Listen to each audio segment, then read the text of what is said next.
She stood there, surrounded by silence and judgment. A dozen officers passed her without a glance.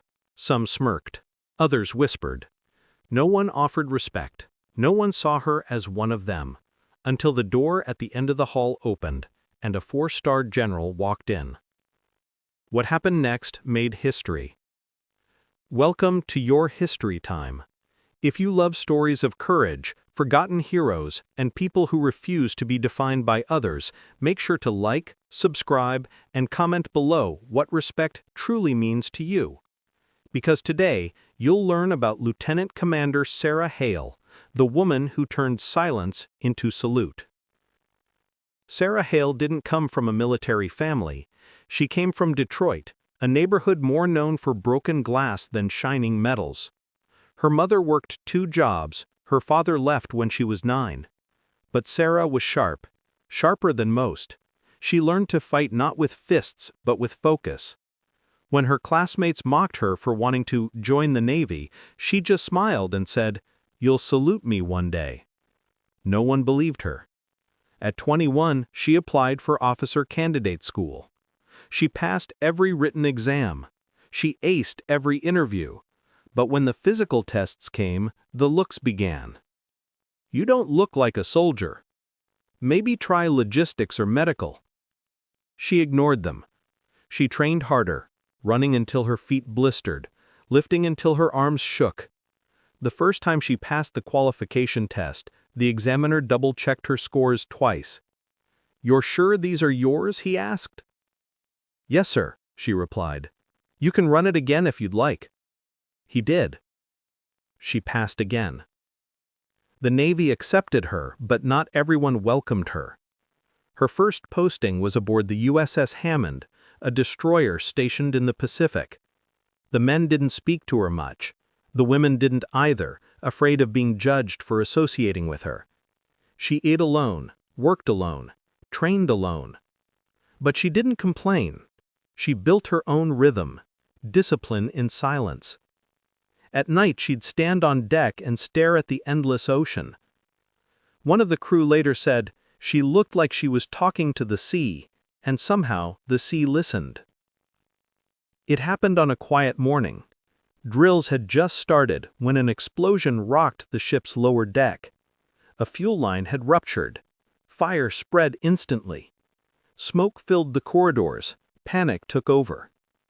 Sarah didn't wait for orders. She grabbed 2 fire-retardant blankets, rushed into the blaze, and found a trapped engineer. His uniform was on fire. The heat was unbearable. She dragged him out, gasping for air, lungs burning.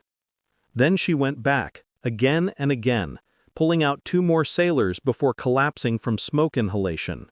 The crew survived. The ship was saved. But no one mentioned her name in the report.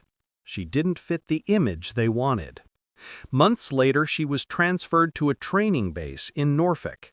Officially, it was for recovery. Unofficially, it was because her bravery embarrassed those above her. She was given a desk job, paperwork, schedules, supply logs. Some called her the Fire Girl. Others whispered, "Lucky guesswork." She said nothing. Every morning, she still saluted the flag. Every night, she still ran 5 miles. Because Sarah Hale wasn't waiting for approval. She was preparing for her moment. One day, the base organized a high-level joint training exercise, a complex simulation for new officers. The scenario?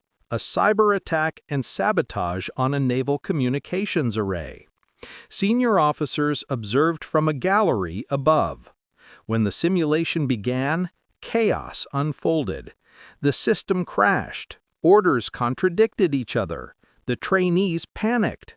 And then Sarah stepped in.